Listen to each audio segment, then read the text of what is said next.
what took me to France 30 years ago, I don't know whether any of you have ever heard of Clay Felker. He's the man who invented city magazines. And he had what seemed at the time a brilliant idea. He decided to take the New York Daily News into the afternoon with an upscale newspaper. And I was hired as the style editor for that newspaper.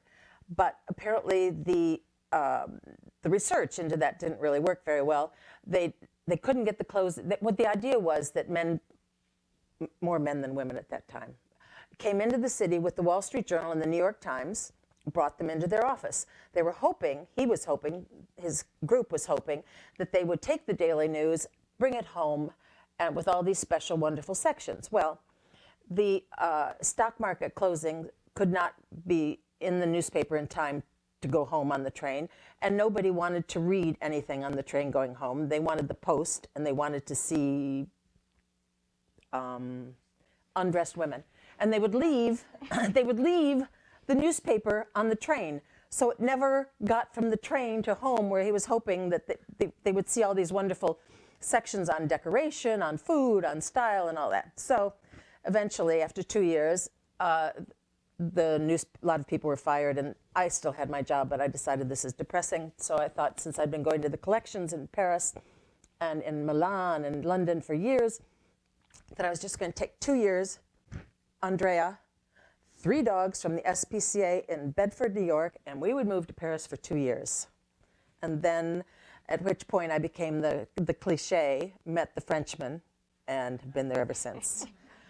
But before I left, I had an interview with the New York Times and had a job waiting for me at the International Herald Tribune, so it wasn't completely crazy.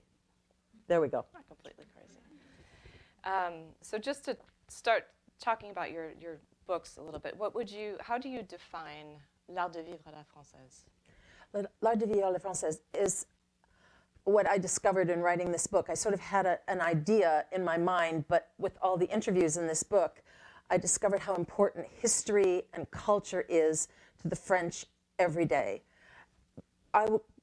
We would go to dinner parties, my husband and I would go to dinner parties, and people would be talking about interesting things. They wouldn't be talking about football. They wouldn't be talking about, I don't know, the latest iPhone or whatever, with the equivalent when I had this aha moment. They were talking about philosophy. We were at a dinner party once, and there was actually an argument in the definition of a word argument in French, like debate. And there were 2 people at the table arguing over the size of Louis XV's nose. And I thought, they actually had an in-depth conversation. They were talking about the paintings, and one was saying, absolutely not, that's not his nose at all. You can clearly see. And I thought, this is wonderful. I can't believe that people would actually have debate over the size of Louis XV's nose. And so every person I interviewed in this book, a variety of ages, everyone talked about the importance of culture. Everyone talked about les bonnes manières. Everyone talked about history. And that we have choices, and why wouldn't you choose the beautiful over the banal? And so that's how I see l'art de vivre. Good food, nice wine, making an effort getting dressed, caring about the everyday, taking control and bringing beauty into your life and making it substantial and interesting. You might have answered this with the Louis XIV's nose thing, but as an American expat, what most surprised you about French women and their lifestyle? And what most surprised me, everything I say to you is from my own experience, obviously, and then their interviews.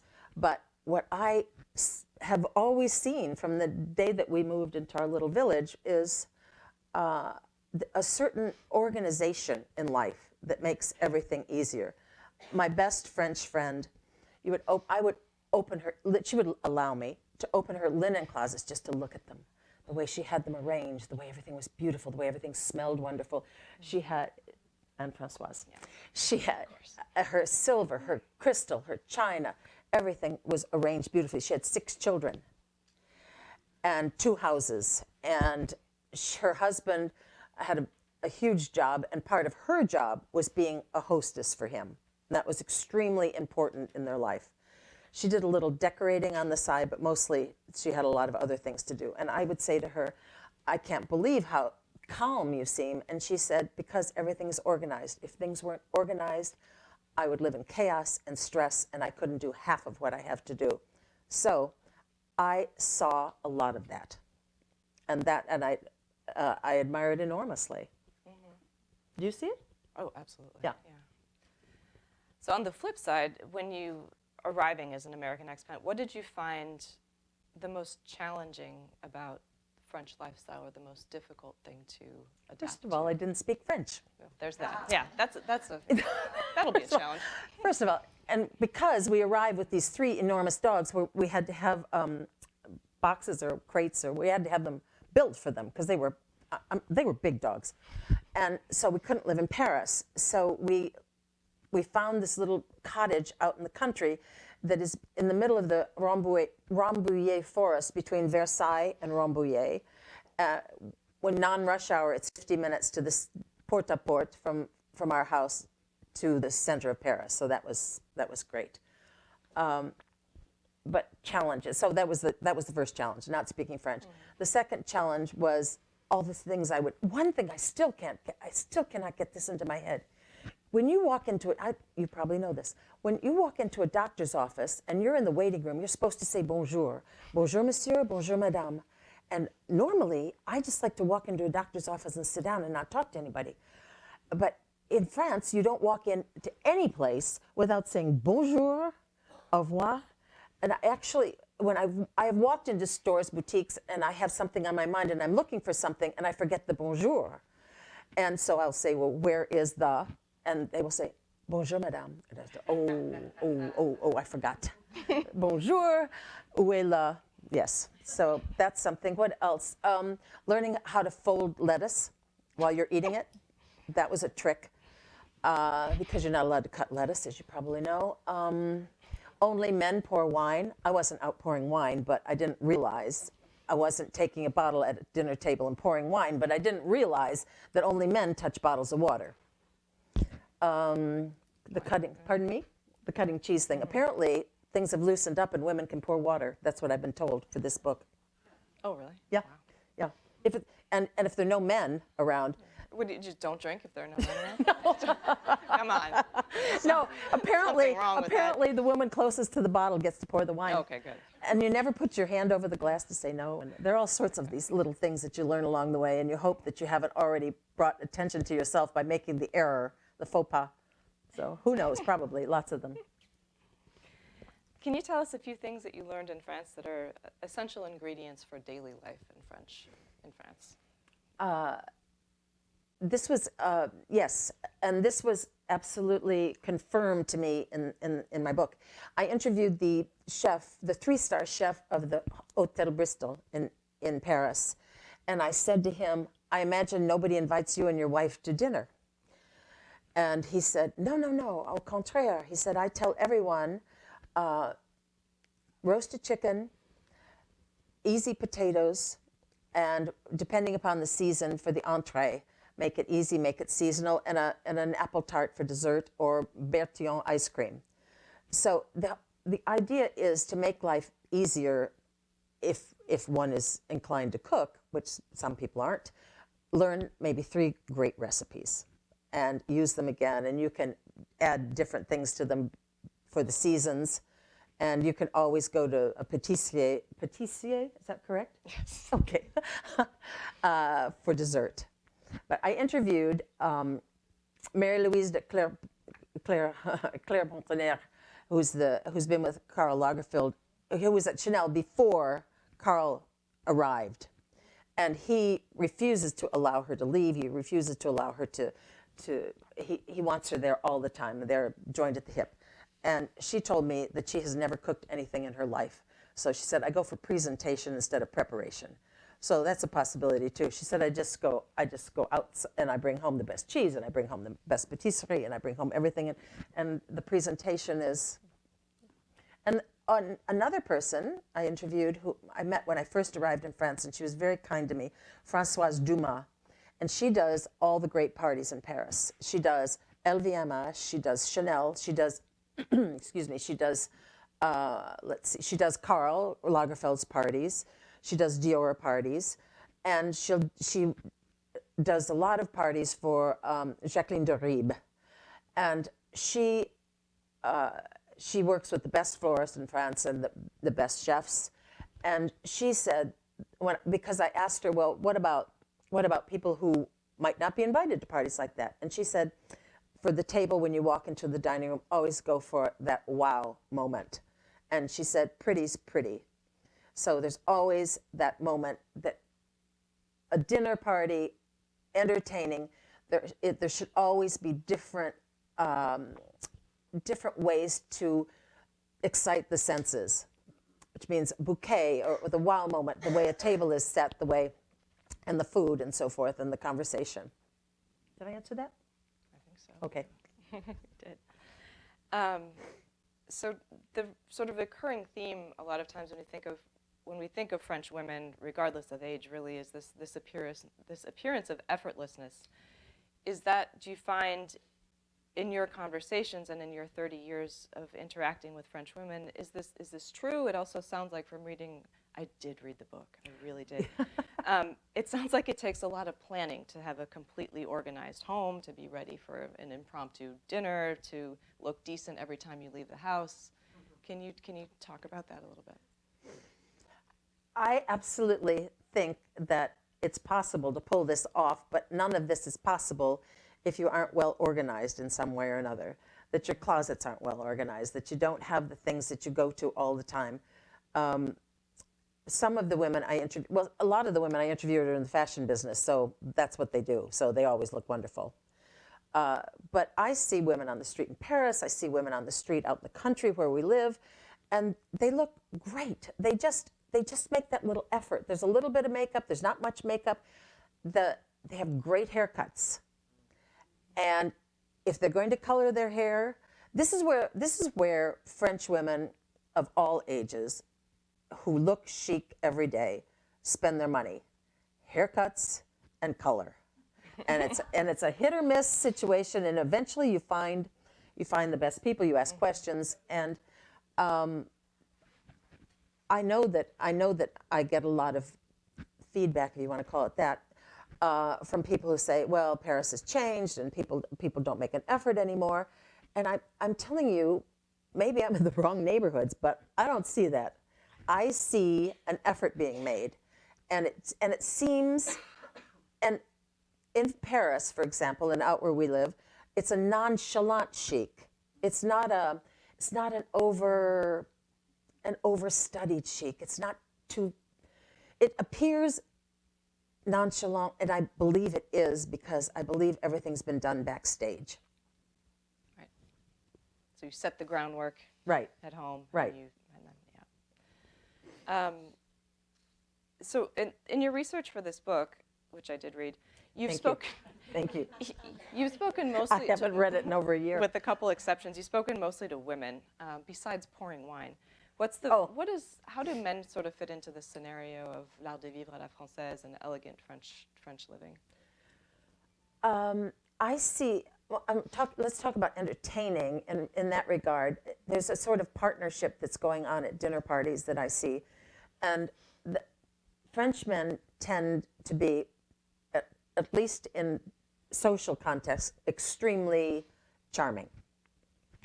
And French men really like women in the best sense. They find them interesting. They're very interesting. They're very interested in having conversations, meaningful conversations. They want to have conversations about culture, about history, about the latest books. The French get very excited about the latest books that are coming out about now. This is something I discovered. There are 5 major book awards that come in the fall, but there are 1,200 minor book awards. So if you've written a book, you could get something on that cover for sure. And what other country would have that? I don't know. But as I said, the wine, the men, their job is to keep their eye on everybody's glasses. And my husband, for example, French husband, first of all, I told him I didn't believe what he was saying. He said that every woman is beautiful. And you just look at her long enough and you will see that she's beautiful. You look at her eyes, you look at her smile, you look at her charm, and every woman is beautiful. And I said, oh, you're so French. And he said, no. He said, I absolutely believe it. And he does. And I somehow believe that French men are attracted as much as we know the other part of the story, but they're very attracted to women's minds. I really, truly believe that. That's nice. Yeah, don't you think that's true? Maybe we should all move back to France. Yeah, well, yeah. What are you seeing? What are French women teaching their young children? I mean, how is sort of l'art de vivre à la française passed on from one generation to another? In the town near our village, there's this fabulous boutique owned by a mother-daughter duo, and I buy a lot of things there, everyday dishes, because they're just pretty. And recently I was in there, and there was a little girl in there with her dog and her mother and her grandmother. And I'm attracted to dogs. And so I said to the little girl, is that your dog? And she said, yes. But she said, she looked at me and she said, bonjour, madame. I'm talking little. And I said to her mother and her grandmother, how old is she? And they said 2.5. 2.5. And she was not pushed. Her grandmother and her mother did not say a word to her. She looked up at me and she said, bonjour, madame. And I thought, oh, that is just too adorable.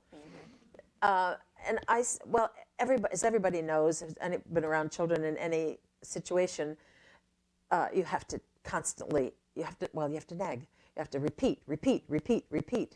But my best friend, whom I've written about in both these books, as I said, she had 6 children, and when we first met, some of them were very young. And when adults walked into a room, they stood up. Bonsoir, madame. Bonsoir, monsieur. Then they would go to bed. But the bonne manière, politesse, is extremely important in France, and it's drilled into these children very, very young. Mm-hmm. True? Yeah. Yeah. Absolutely. I'm still working on that. I know. With ours, but I know, but still. And then there's the food thing, but that's another subject. Yeah. So speaking of that, are you seeing, or do you think that there will be any changes in younger generations, sort of adapting what you describe as l'art de vivre in your book into more hectic day-to-day lives of maybe of my generation, where just working and running around and everything, and schedules being a little bit busier than maybe they were for their parents? You can probably answer that question better than I can. I'll start, and you can chime in from your French friends from growing up in France. Yes, I think, but I don't see, let's take my French niece, my husband's niece, for example. She falls into, she's a little bit older than Andrea, but she has 3 daughters. One is married with 2 children, and the youngest one is still in university. And she's a doctor, and they have a couple of homes, and she's organized, but she makes everything seem easy too. She's a wonderful cook. Her husband's a wonderful cook. A lot of French men are wonderful cooks. And she entertains. She will do simple entertaining probably 3 times a month on weeknights. So most of their friends work, and the evenings are early. And even, let me double back to Françoise Dumas, the woman who does parties, all the parties in Monaco and in Paris. And she said that things have changed from the old days when they would do benefits, for example, in Paris. Everyone wants to be out of there no later than, they want to be home by 11 on a weeknight, no matter what the event is, no matter whether it's black tie or whatever it is. So normally to accomplish this, the cheese course is cut out.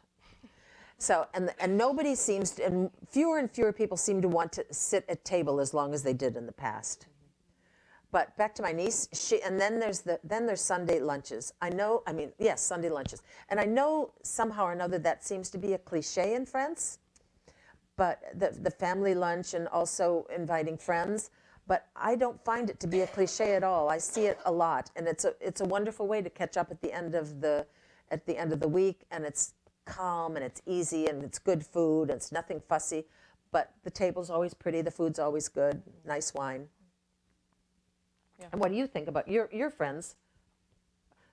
You grew up with them. One of your friends entertains a lot, and then the other one doesn't so much. Right, that's true. She doesn't, and well, with kids in school, and I think it's just Right. difficult. But Picard, which we really would Picard. would Do you love know to about somehow Picard? Make, Oh, yeah. okay. It's probably saved everybody. It's the best frozen food in the world. In the world. In the world, really, really, it is. I mean, I think it saved the lives of so many working parents.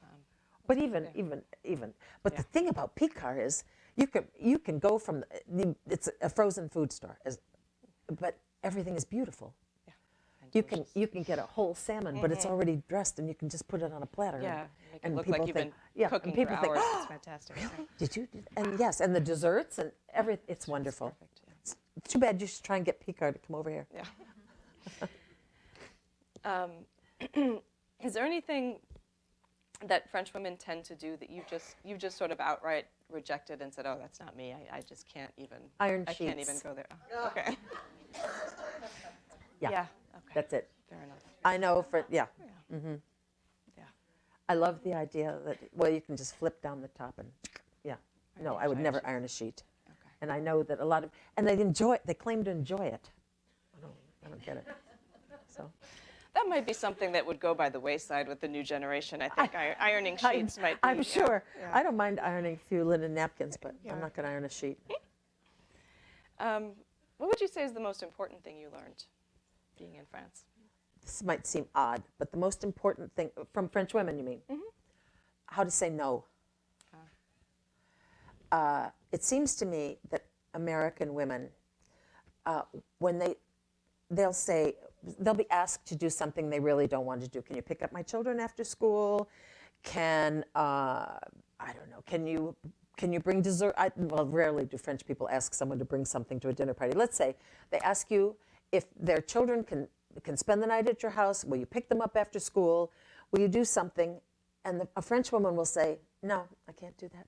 Whereas an American would say, no, comma, with a long explanation of how sorry she is. She can't do that. She doesn't want to do it, but she wants you to know that if she could, she would, but she doesn't, on and on and on.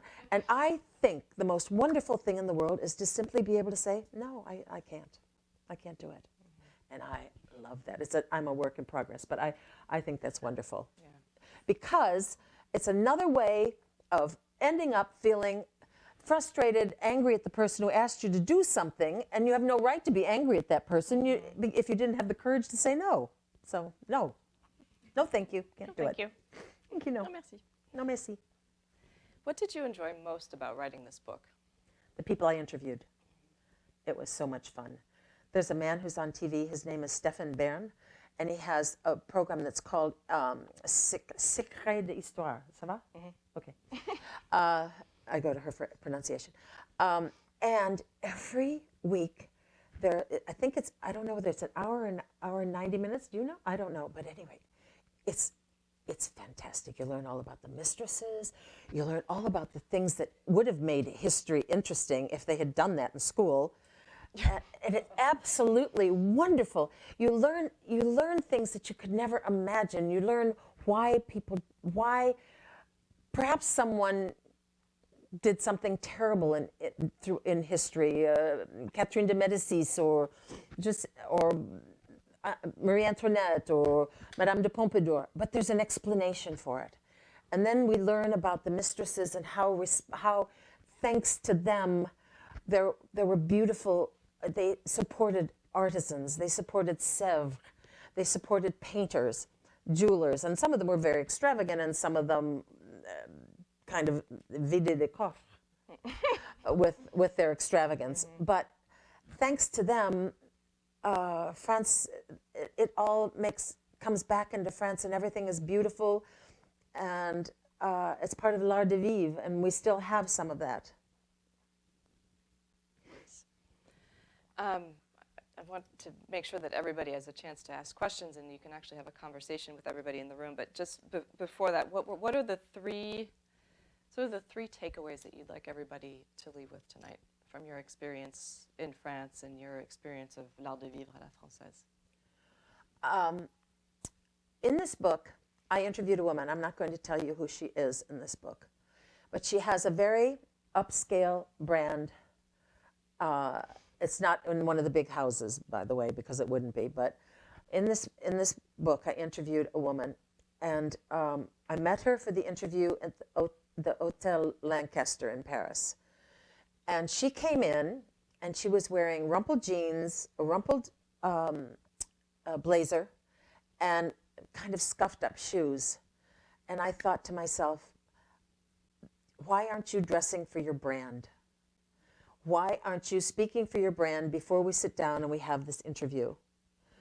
And I was really surprised by this, because French women have this sort of, I don't know whether I want to call it self-respect, but it's important to them to normally to look really well and pulled together when they go out. Not tons of makeup, not over thought out outfits or anything like that. But this woman, and then I wrote about this, and I got a lot of comments saying that I was shallow, and that it didn't matter what people look like. But in fact, science proves that within 3 to 5 seconds of looking at a person before they open their mouth, we have made a judgment. And that judgment, if it is ever changed, takes 10 months. So this woman, who turned out to be really a fabulous interview, she really did, I thought, why would you miss that opportunity? Okay, that's a takeaway. I think it's important to put on perfume every day. I think it's important to make an effort. Just the slightest effort every day makes life ever so much more pleasant.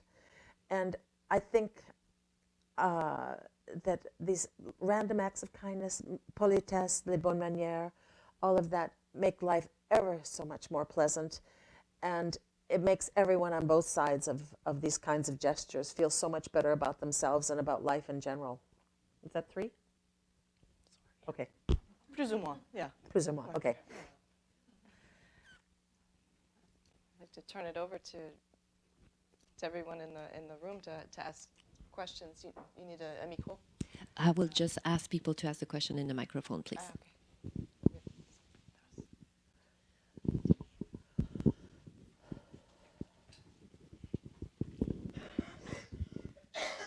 Could you speak to the concept of paraître? Of what? Paraître, appearances? Correct appearances? No, of appearances. No, just this. I'm sorry, I can't pronounce it properly. Appearance. No. Just appearances. You mean the facade versus... Yes, I understand that that's one word that's used for this idea of taking care with your appearance and Yes. and sort of that being very important. And to the degree, is it important genuinely, and to what degree is it artificial or manufactured? Just that seemed like a very interesting and foreign concept to me as an American. Well, like anything in life, except the unpredictable and the problems and the challenges and the bad things that happen to us in life, we've got choices. So your choice is, I believe, and I think I'm right, I hope I'm right, I truly believe that French women enjoy taking care of themselves, getting dressed, and making that effort. Now, if someone chooses not to do that, that's absolutely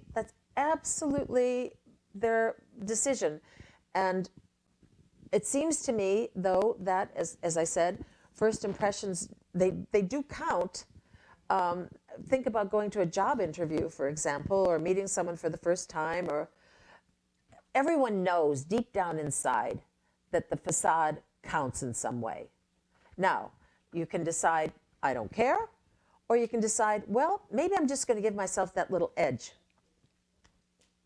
And same thing for entertaining, same thing for manners, à table. It's a choice in life, and you can, and that's your freedom to do it or not do it.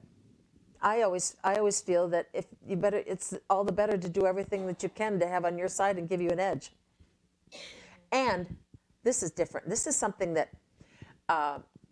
the artistic director of makeup for Guerlain told me, French women like to be looked at. Now, a lot of us are uncomfortable with that idea, with that notion, but French women like it. Not in a provocative sort of way. They appreciate being appreciated.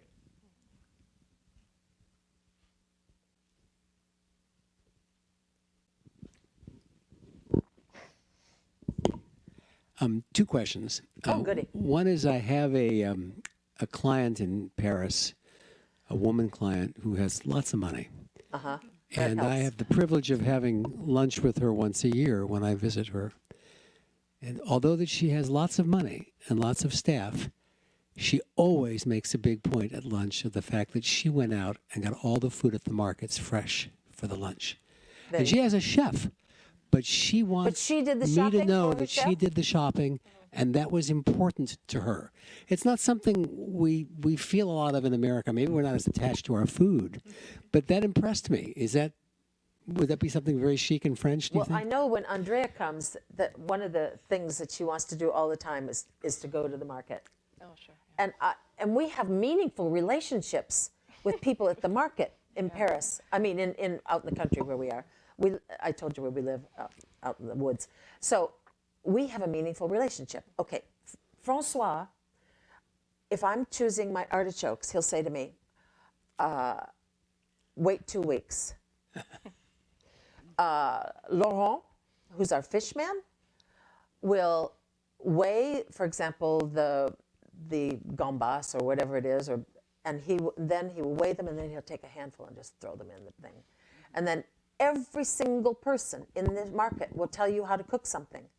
If you, because I'm not the world's greatest cook, that's for sure, but I will ask how to cook something. I'll ask how to cook fish. I'll ask how to cook the vegetables. I'll ask how to anything, and they've all got their recipes, and they will all tell you the temperature, how long you should cook it, whether you should stand over it, whether you should stir it, whether it's complicated, whether it's not complicated. It's fantastic, and that's very interesting what you say, because she was doing this lunch, so she wanted it to be perfect for you, even though she Terry de Gunsberg, who has the makeup line Terry, she's got staff, as you can imagine, and she often does her shopping. She'll buy her vegetables and fruit. I don't know whether she buys meat and fish and so forth. But then they have the same conversation with your fromager. And when I buy a melon, I'll buy 2 melons, and he'll say to me, is the melon for today? And I'll say, the melon is for today, and the melon, and I'll buy Tuesday, and the other one is for Saturday. So he takes out his pen and he puts an X on Saturday. and if you're buying your cheese, my husband, I like cheese that runs. He likes cheese that's a little harder. So we compromise, and the fromager chooses it. Mm-hmm. This is good for tonight. If you're having a dinner party, this is good for tonight. When's your dinner party? It's on Thursday night. It'll be perfect for Thursday night. And then it becomes a topic of conversation Yes, when yes, you're yes, at yes. the dinner table Yes, too. So I have been at dinner parties where people talk about meals they had in 1965. Where they had it, what the wine was, what they ate, how fabulous it was. It's amazing. I don't know. The second question Yes. I wanted to ask you about is that I've had the privilege of being in the home of one of the grand dames that you mentioned earlier tonight. Ah, yes. She certainly knows how to entertain. But more importantly, I think, and this is true no matter where you are in the world, she's an extraordinarily good listener and a good conversationalist. And it seems to me that's a very French thing for the right kind of hostess. And that's as important as the food, is to make sure the conversation is stimulating and that they're kind of in touch with every comment. What do you think about that? Well, when I was writing this book, I reconnected with Françoise Dumas, and this grande dame was her mentor. And when I wrote this book, Françoise Dumas was extremely kind to me when I first arrived in France. Didn't speak French, but was still being invited to a lot of parties because because I work for Elle, because the Herald Tribune and all that, not because they wanted me to be there, but they wanted cover, whatever, you understand that part of it. So, Françoise Dumas said, well, you've got to go to a couple of parties. This will really help your book. So she invited me to a party, the Friends of the Musée d'Orsay. And Jacqueline de Ribe is the president of the, and so the museum was closed, and she spoke. And there have been some people who say, well, there's a sort of controversy in France. This is a huge controversy about where you put your napkins. For lunch, you can put your napkins on the plate. But for dinner, this is the huge debate. For dinner, you can't put them on your plate because your plates are more elaborate and you want to see the pattern. Well, Jacqueline de Ribe puts her napkins on the plates, lunch and dinner. And so does Françoise Dumas. She said, because when you do that, well, you know, nobody does that, but when you take it off, it's like that wow moment one more time. So, did I answer your question? Oh, conversation. Oh, so the conversation. The hostesses, Françoise Dumas refers to the hostess's role as being the chef d'orchestre. And she is the one who makes sure that everyone's having a good time, keeps her eyes on every conversation, makes sure that she gives someone a little cue for the placement at table. You don't want to put people next to each other who may have a little bit of conflict going on, and for one reason or another, you want to keep them at different parts of the table. And maybe you want to put, if people are passionate about history or philosophy or politics or the latest book, you might want to put them next to each other. So there's a trigger for conversation to place people, and during the cocktail hour to start that off so that you make sure that the conversation continues through the evening and you keep your eye on all the guests. So in some ways, for dinner parties, it's a job to be the hostess. It's also a job to be a good guest. You have a job, you're supposed to, yes.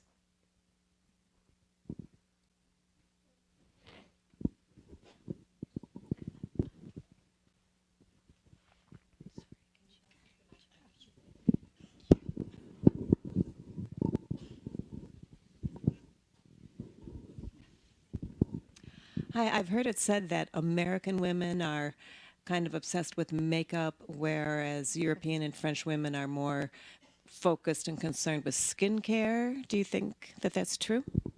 I do think that's true, although I do think it's changing in the United States. The motto of makeup is less is more, less is more, less is more. Every makeup artist I've ever interviewed talks about less is more. And if you can't really cover up bad skin. You can do whatever you want, but you can't really cover it up.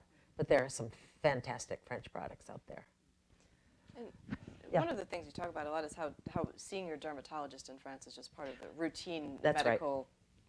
You go see your GP, you do that, but you also go see your dermatologist, and that skincare routine is just part of your part of your life. My dermatologist, I go to see her once a year, and at the end of the appointment, I take a little notebook so I don't get off message, and every patient, women, she saves the last 10 minutes of the appointment to talk about beauty and skincare, because she thinks if you're there for a serious reason or if you're just there for a checkup, she thinks it's a fun way to end the appointment. And then she will also, if you ask her, which I always do, to recommend products, and she does. And she doesn't sell any products. It doesn't benefit her in any way. And so she said, I like to see women leaving, and sometimes she'll give you little samples, and you leave happy. But another thing that's different in France too is that this is something, skincare starts early. It's not something you decide to do when you think, oh gosh, here are my first wrinkles. There's a different routine for every decade, but that's definitely part of what you learn as a young. You do. As The a young French woman, pharmacy. The French pharmacy is just so wonderful. And one of my good friends, I interviewed her in both books, she has twin daughters. In the first book, I guess they were maybe 8 or 9, and then this book they're teens. And she has started them out with products. There are fun products for young girls to start using very, very young.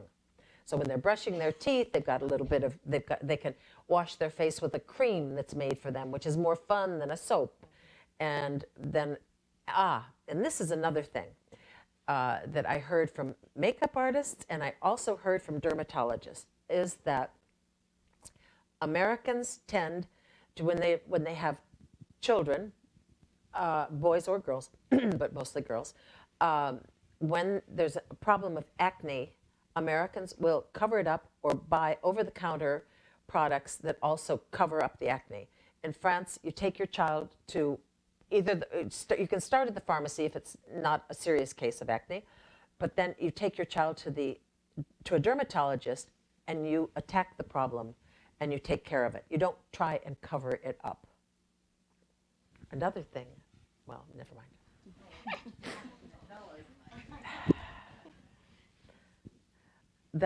All right, I'll tell you. One of the world's most famous plastic surgeons, I interviewed him for the first book. And he has an office in Paris, he has an office in London, he's been all over the world. And he said the difference between French women and American women with facelifts is the Americans want people to see what they paid for. I never wrote that. I never put that in a book. I never wrote that. This is the first time I've actually said this to anyone. You're alive. Yeah, I've never wrote that. I never wrote that. So, yeah. And French women, he said, they just want to say, it was a great vacation. I feel so rested. So, Got a lot of sleep. yeah, I got a lot of sleep. It's been a rough year.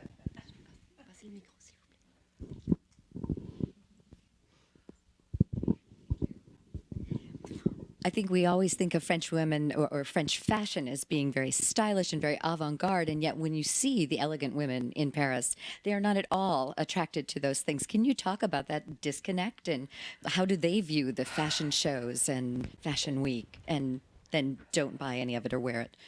Well, I covered the collections for years and years and years in all the big cities and in New York and everything. It's for the photographers. It's for the magazines. It's everything.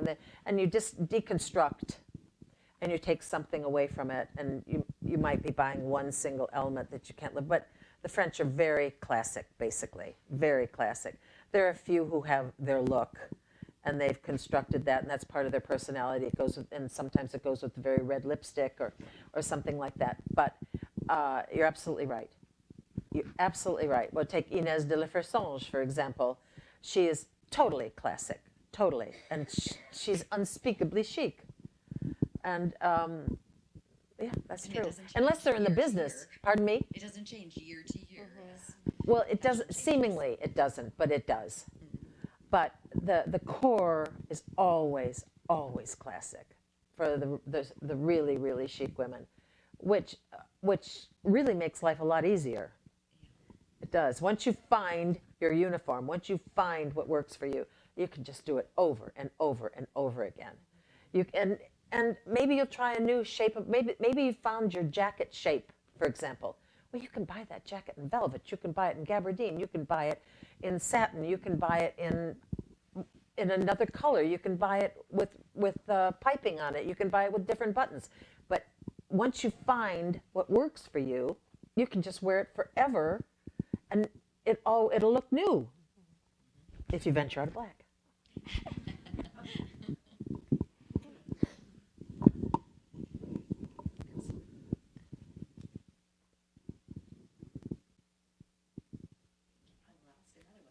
Pardon me? Oh, yeah. Okay. So what are your 3 signature dishes that you entertain with, that you've mastered? Okay. I try not to laugh. Ooh, ouch.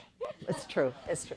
Well, when we first moved to France, and I have French friends who really are wonderful cooks, and I felt like I could just never compete, and I made chili one night. That's not has anything to do with French, but I thought if I do something like that, we're not on the same playing field, and they can't compare it to anything they don't know how to do. I can do chicken. I can roast a chicken. I can also buy a roasted chicken. I can do a pot au feu. No, not a pot au feu. A boeuf bourguignon. I can't do a pot au feu. I mean, I could, but I haven't. And a blanquette de veau. And fish. I'm fairly good with fish. Simple, simple, simple. And then the rest is just finding the best vegetables, the best, yeah. And it's simple. I don't do sauces, really.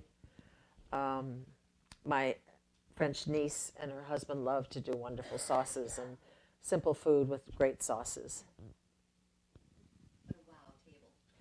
Oh yeah, really.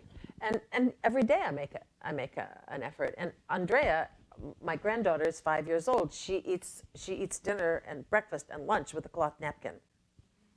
Yes.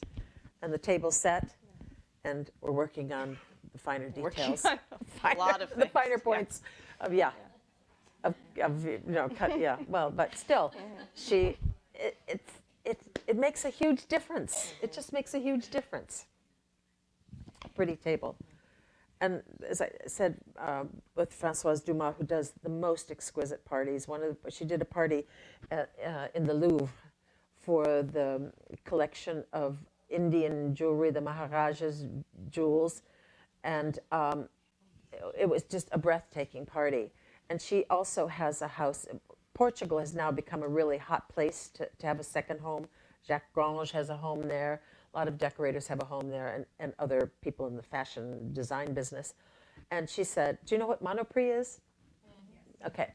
She said, I buy my glasses for my home in Portugal at Monoprix or at markets, outdoor markets, colorful and things like that. She said, don't ever forget pretty's pretty. So I love that idea. I want to ask one last question to Andrea. Oh, no. Because she's the daughter. And usually when daughters grow up, they rebel against their mother. Yes. And I want to know if this has happened to you, and if you have rebelled, maybe by becoming an American a little bit too, against being forever chic. Clearly, I didn't think out my wardrobe choice for today. If we wanted to talk about. No, you guys Italian, matched perfectly. We didn't Black is plan black, that. black is good. Believe it or not, I don't usually wear black. That's true. Gosh, have I rebelled? And if you rebel, what form did it take? It was interesting because as I said, I did read your book. As I was reading this book, I was making all these mental notes of, oh gosh, I don't have everything organized. I don't have an organized closet, or I don't have all of these things, and I better. And every time, I don't know if it's rebellion so much as just this little reminder in my head of the little things that I should be sort of checking in on in day-to-day life. So, I should put some flowers around the house, or let's make sure that we always sit down with a placemat and a napkin and a decent table, even if we're having spaghetti for dinner. So I think it's all of the little things that are just these little reminders of that I think are a consequence of growing up in France and that influence. But I probably rebelled in the sense that I'm not as much of a fashion plate as my mother is, and I have probably maybe a tenth of the amount of clothes, and I think much to your dismay, sometimes I don't Tons of clothes for her. I don't accessorize, and I'm not as Can you I'm be not as my mom? concerned about it as I've got a closet full of clothes I can't wear anymore. But something that you have done is the way you feed Ella. For example, Ella has, apart from the fact she sits down at the dining room table with her cloth napkin and all of that, she has a well-balanced meal. She has her fruit. For dessert, she has fruit. And at table, she drinks water. When she's thirsty, she drinks water. There's no soft drinks. There's no candy between meals. She's being brought up, Ella's being brought up as a French child in many ways. Yeah, in some ways. That might be changing here too, to some extent. I don't think? know. I don't know. I don't know, I don't have but, a good sense of that. But when a child is thirsty in France, they drink water. When at table, a child drinks water, and the snack is the goûter after school. There's no grazing in France. There's absolutely no grazing in France. Oh, that all maybe I don't know. I don't see it with your friends. I don't see it at all. One last question from Betsy, and then we can keep on talking with a glass of wine. is there a man here to pour for us? Okay, is good. there? Okay, good. Is there? Yeah. Yeah. Yeah. Here's my question. Yeah. I have a number of French friends and spend a good amount of time in France. And one of the things that I've noticed is the lovely French women really do not do extensive exercise the way Americans do. There aren't health clubs. There might be a gymnasium with a swimming pool.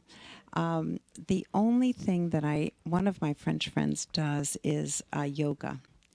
But you don't see French women walking around in Lululemon on the streets. No, you do not. No, you do you not. don't see French women walking around holding a bottle of water.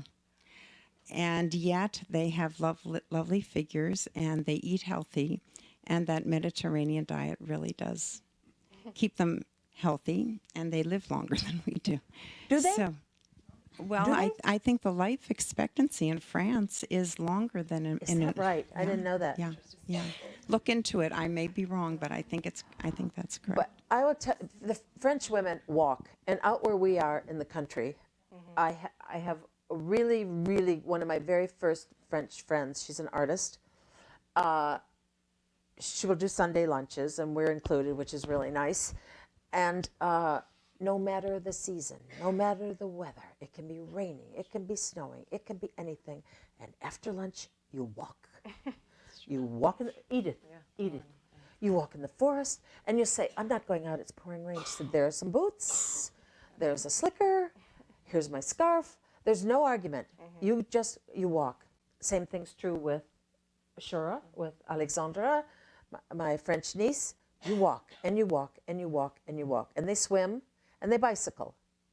But there's something about working out in a gym that just, they don't want to make exercise work. Although I did teach some English classes in the town near us because the mairie asked me to do that. And there would be next door to me some stretching exercises, and a couple of women were hiring personal trainers. But exercise has to have a fun element or fresh air. Oh, do we love fresh air? We love fresh air in France. And my husband told me when he was young, his mother would take him to Brittany so that he could breathe the air in Brittany so he wouldn't get sick all the school year. Did that work? I don't know. I was just in Kansas City, and a friend of mine took me to lunch at a French restaurant run by French people, charming people from Brittany. And we were talking, and I said, and he knew where my husband spent his summers. And I said, his mother said that and he said, oh, well, that's absolutely true. He said, everybody knows that. You just breathe in that air in Brittany, and you're not sick for the entire school year.